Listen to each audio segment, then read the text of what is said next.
বক্তব্য শুরু করি। আমি আগে আল্লাহকে চিনাবো, তারপরে বক্তব্যে যাব। আমরা যে মানুষ, আল্লাহ জীবন দিয়েছে, আমাদের জীবনে তিনটে অংশ আছে। কটা বললাম বাবা? তিনটে। একটা হচ্ছে আল্লাহর নিজস্ব, আর একটা আল্লাহ তাআলা পোকামাকড়ের জন্য করেছে, আর একটা হচ্ছে আমাদের নিজস্ব। আল্লাহর কি? রূহটা হচ্ছে আল্লাহ। রূহ মানে জান। এই মালদা মুর্শিদাবাদ ডিস্ট্রিক্টে যত ডাক্তার আছে সবাইকে এক কাছে করুন, আর একটা প্রশ্ন করুন যে আপনারা এত রোগী ফাড়ছেন, কেউ পেট ফাড়ছে, কেউ পিঠ ফাড়ছে, কেউ ব্রেন ফাড়ছে, কেউ হাড়ের ডাক্তার, তাদেরকে জিজ্ঞেস করুন আল্লাহ মানুষের মধ্যে রূহটা কোথায় রেখেছে। আজ পর্যন্ত কোন ডাক্তার এর সূত্র দিতে পারেনি যে মানুষের মধ্যে আল্লাহ জানটা কোথায় রেখেছে। নবীজি সাল্লাল্লাহু আলাইহি ওয়াসাল্লাম আল্লাহকে প্রশ্ন করলেন, ওয়ায়াসালুনাকা আনির রূহ, ওগো আল্লাহর রূহটা কি? আমার আল্লাহ উত্তর দিলেন নিজে, কুলির রূহ মিন আমরি, রূহ হচ্ছে আমার আল্লাহর হুকুম। কোরআনে 30 পারায় আছে ওয়ান্নাজিয়াতি গরক। গরক শব্দের অর্থ হচ্ছে ডুব মারা। বাচ্চারা পানিতে ডুব মারে, আমরা গোসল করতে গেলে ডুব মারি। আল্লাহ কোরআনে কসম খেলেন, কার?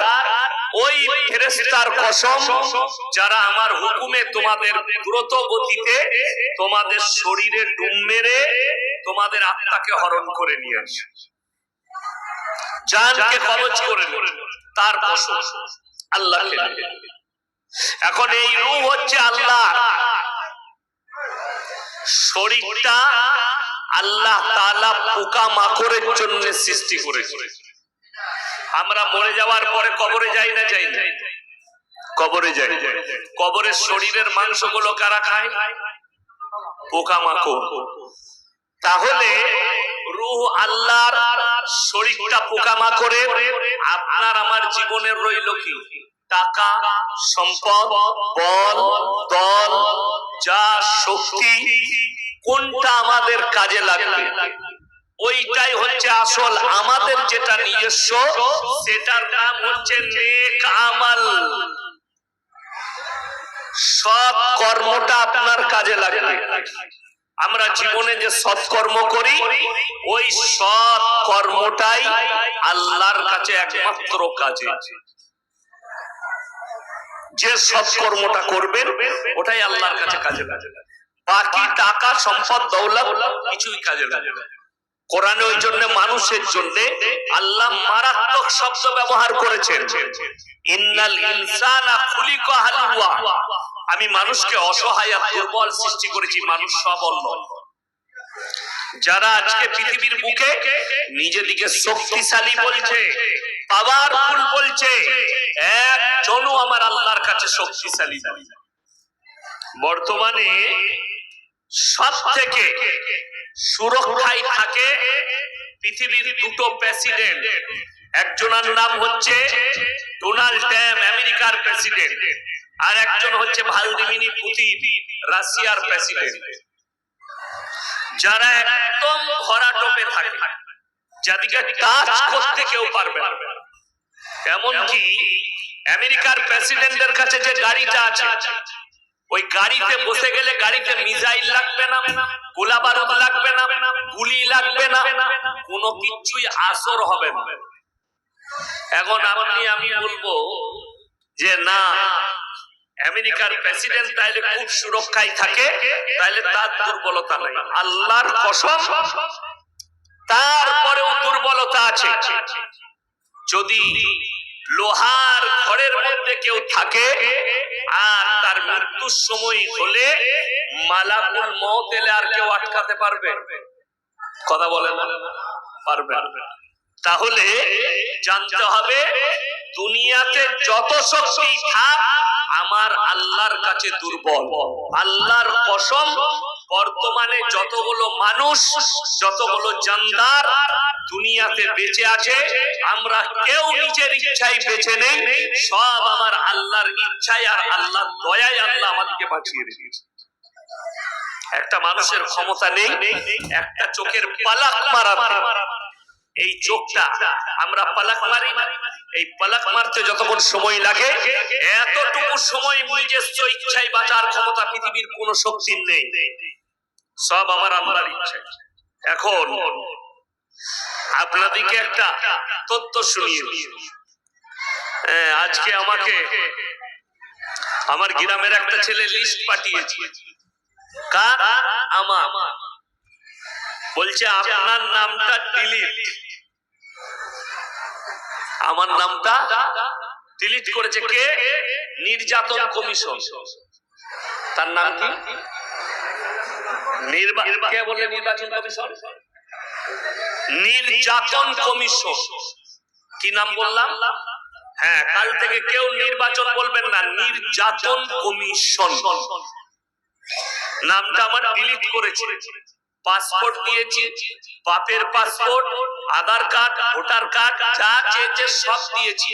তারপরও বলছে তুমি তোমার বাপের বেটা নও।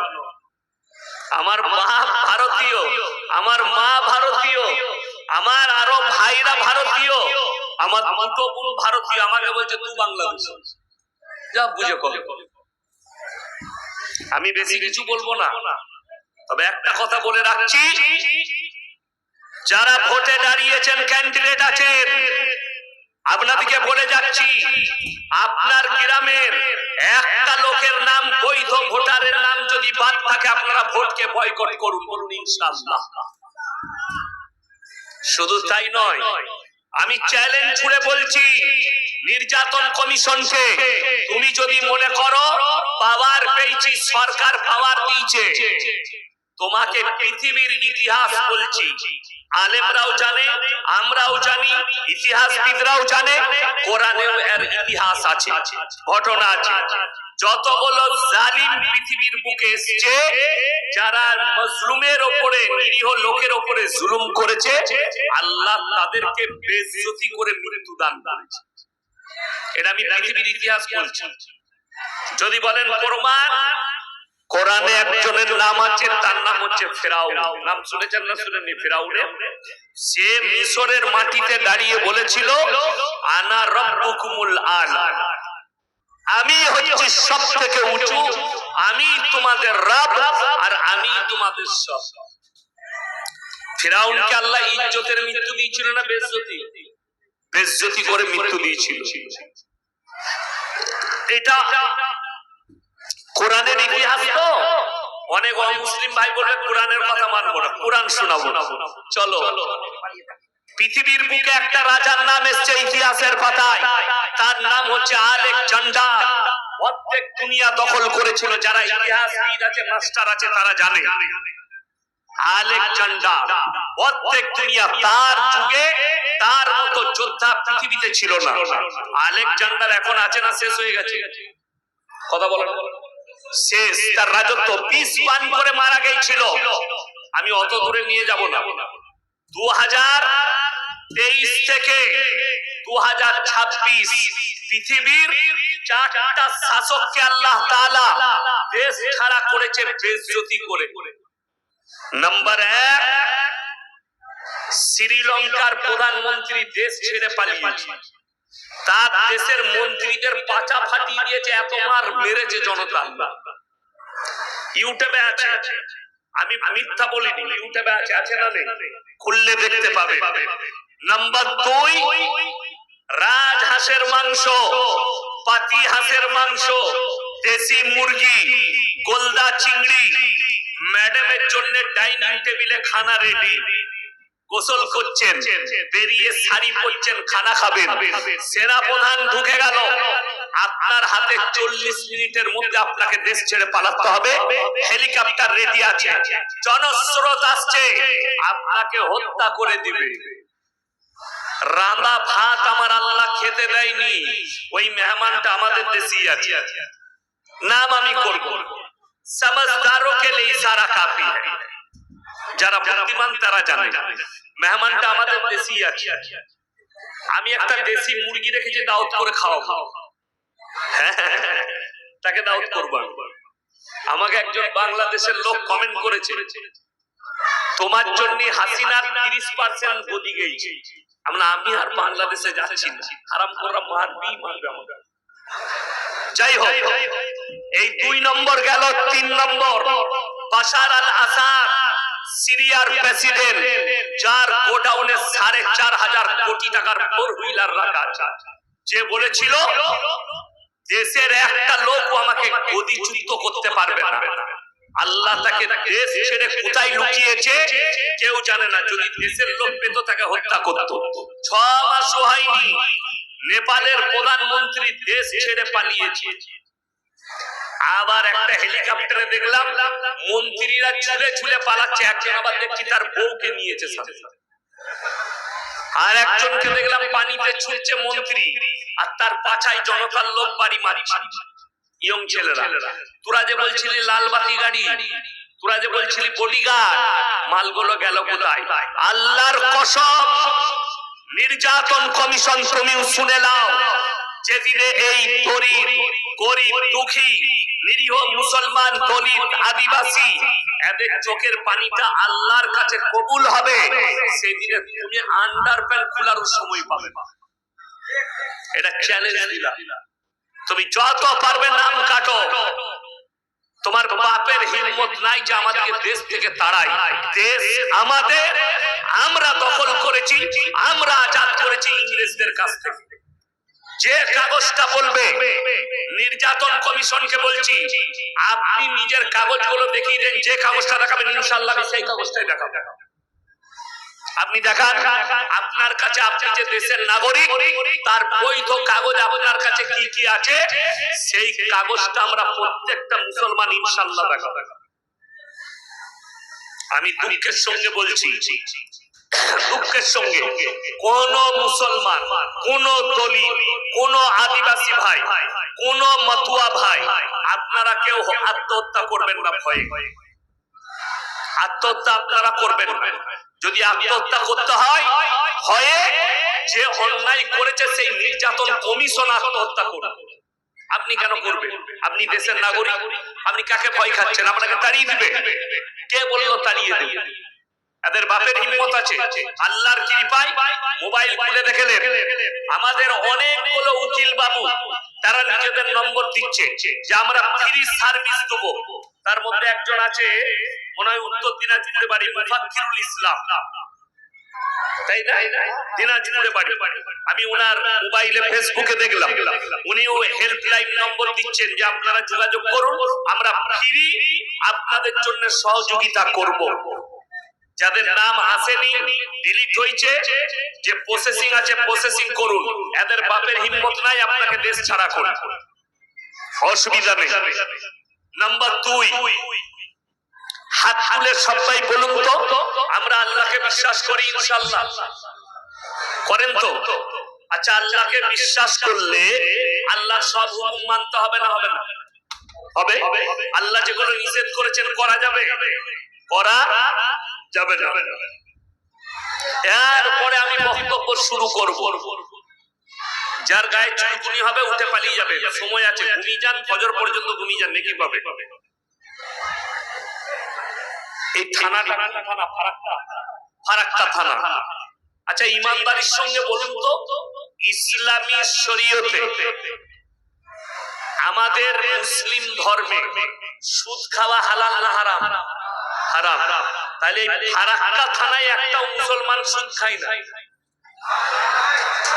কথা বলে না? খায়। আমি কিন্তু কারো মায়ে বোয়ানোর লোক নয়। আমাকে কমিটির লোক যদি বলে হুজুর এই সব কথা বক্তব্য দিবেন, আমি নেমে পালিয়ে গাড়ি দাঁড়িয়ে আছে, পয়সা ফেক তামাশা দে। আমি কারোর বানানো বক্তব্য দিই না। হ্যাঁ, শেখ বসে আছেন, আলেমরা বসে আছেন, ইনারা যদি বলে দেয় না আপনি ভুল বলছেন, সুদ খাওয়া হালাল, আল্লাহর কসম কাল থেকে আর জলসা করবো, আল্লাহর কসম খেয়ে বললেন জলসা বন্ধ করে দেবো, ব্যবসা আছে ব্যবসা করি খাবি, কোনো অসুবিধা নেই, মাদ্রাসা আছে মাদ্রাসায় পড়িয়ে খাবো, কিন্তু প্রমাণ দিতে হবে। কোরআন বলছে ওয়াহাল্লাল্লাহুল বাইয়া ওয়া হারামার রিবা, সুদকে হারাম করেছি, ব্যবসাকে হালাল করেছি। হারাম জানার পরে যে ব্যক্তি সুদ খেলো এ যেন সর্বপ্রথম আল্লাহর সঙ্গে যুদ্ধ ঘোষণা করে। নাম্বার 2, রাসূল সাল্লাল্লাহু আলাইহি সাল্লাম বললেন যে ব্যক্তি হারাম জানার পরে সুদ খেলো সেই ব্যক্তি যেন নিজের জন্মদাতা আপন মায়ের সঙ্গে জিনা করার পাপ করলো। নাউজুবিল্লাহ বলে জিনা করার পাপ। এরপর কোন সুদখোর যদি শুনছেন, যদি তোমার কোন বাপের বেটা মৌলবি তাকে হালাল বলে দিবে, তাকে স্টেজে নিয়ে এসে ক্যামেরা চলছে, ভাই ক্যামেরা বলে দিবে আপনি ভুল বললেন, কোরআনে আছে হাদিসে আছে সুদ খাওয়া হালাল, আমি আর জীবনে বক্তব্য দেবো না সমাজের মাঝে, চ্যালেঞ্জ। কিন্তু সেই মৌলবিকে ক্যামেরার সামনে আসতে হবে, পেছন থেকে ফুটুর ফুটুর করলে হবে না, সামনে এসে বলো যে না হালাল। নাম্বার 2, মদ খাওয়া হালাল না হারাম? হারাম। গাঁজা খাওয়া হালাল না হারাম? হারাম। আমি ফারাক্কা থানায় দেখাবো মুসলমান ছেলে মদ পান করছে, মদ বিক্রি করছে, গাঁজা পান করছে, গাঁজা বিক্রি করছে। যদি বলে গাঁজা বেচার স্টাইল এত খাতারনাক, আমরা মৌলবিরা ধরতে পারবো না। ভালো চায়ের দোকান, দারুণ চা বানায়, আমরা মৌলবি ও ইয়াসিন সাহেব আপনি আসুন আসুন, এই চেয়ারটা মোচরে মুছে দিলে বসলাম, বলে স্পেশাল চা বানাতো মলি সাহেবের লেগে, আমার লেগে স্পেশাল চা হচ্ছে। আরো দুটো ছেলে বাইক নিয়ে ঢুকলো, অ্যাপাচি, কি হইলে চুলগুলো শুয়োরের মতো কেটেছে, ভাই 2 খান চা দিস তো আর আটো দিস। আমি চিন্তা করলাম আল্লাহ 2 খান চাটা বুঝতে পারলাম, আর আটো দিস ওই মালটা, ওটা তো বুঝতে পারলাম না। ওই দুটো হচ্ছে গাঁজার পুড়িয়া, হারাম কর চাও বিক্রি করছে, তলাই তলাই গাঁজার পুড়িয়া বেচছে। আবার এই চা দোকানি জুম্মার দিনে বগলে আতর লাগিয়ে ফাঁস কাতারে, আল্লাহ যা বুঝে করবে, আল্লাহ ইমাম সাহেব কি করবে আর ফেরেশতারাই কি লিখবে। একজন বাস্তব বলছি, লটারি টিকিট হারাম না হালাল? হারাম। আপনি ফারাক্কায় চলুন, ধুলিয়ানে চলুন, আপনার উমরপুরে চলুন, বেলডাঙ্গায় চলুন, পলাশীতে চলুন, হাই রোডে জটা মোড় পড়বে, মুসলিম ছেলে লটারি বিক্রি করছে, লটারি কাটছে। ঠিক বললাম না ভুল বললাম? আপনি চলুন কালিয়া চকে দেখি, চলুন সুজাপুরে দেখি, চলুন ধুলিয়ানে দেখি।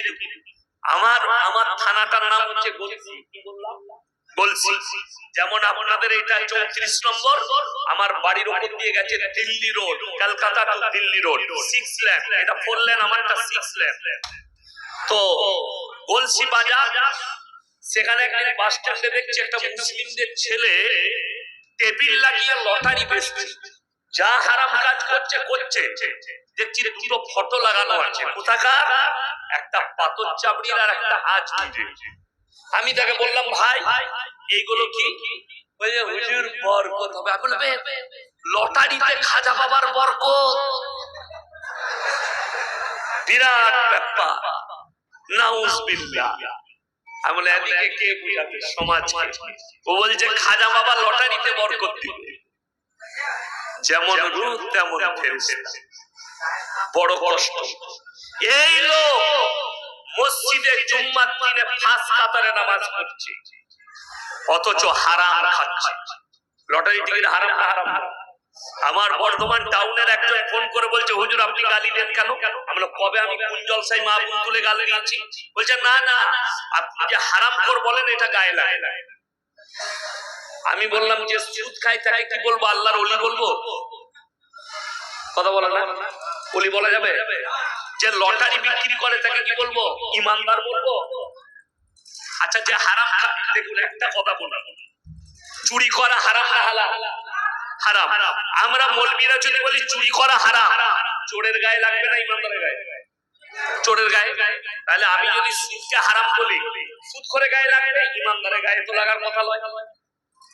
তাহলে কেউ যদি এসে জুম্মায় ইমামকে বাধা দেয়, স্টেজে মৌলবীকে বাধা দেয়, সেই লোক যদি বলে আমি সুদ খাই না, কিন্তু 100% সে লুকিয়েও হারাম করছে, তা নাহলে বাধা দিবে কেন? মৌলবী তো হক বলছে। আমার ভাই অনুরোধ করে বলছি, জানেন এই লোক হারাম জানার পরে জিন্দেগি ভর সুদ খাচ্ছে, জিন্দেগি ভর মদ বিক্রি করছে, মদের ভাটিতে জীবন কেটে গেল। এই লোক আবার জান্নাতের আশা করে। কিসের আশা? জান্নাতের। আর আমাদের দেশে না জান্নাত খুব সহজ, সহজ নয়। মাদ্রাসা মসজিদে জলসা হয়, হয় না? হয় না মাদ্রাসার জলসা? আমি তো অনেক মাদ্রাসার জলসা, কি বুঝলেন? দুঃখের বিষয়, মাদ্রাসায় আদায়কারী বক্তা আছে, আসে না? আসে আদায়কারী বক্তা আসে। এখন আদায়কারী বক্তা বলে দিলে, আমার বাবাজিরা যারা আল্লাহর রাস্তায় মসজিদে 1000 টাকা দিবে, আল্লাহ তাদেরকে জান্নাতুল ফিরদাউস দেবে। এখন সুদখোর মনে মনে ভাবলে মৌলী সাহেব তো জান্নাত দিচ্ছে, ছেড়ে চান্স লাগিয়ে 2000 টাকা জেমনি দিলে মৌলী সাহেবকে। আর আমাদের দোয়া, আহারে বান্দারে গোনাই মাঝে ছিল, আর ছিল কি না ছিল 2000 দিল, দিয়ে তাকে জান্নাতে ভরে পূজা করে। সুদখোর মনে মনে ভাবছে এরকম মৌলবী লাগবে। তুমি বলেছো ইয়াসিন সাহেবকে, মৌলী সাহেব আমি সুদখোর, সুদের টাকা দিচ্ছি, তুই একবার খালি বাপের বেটা বলে আমার সামনে পুরো জলসা এসে বলবে, আমার জুতোটা পাসি নামানো, তার মুখে মার।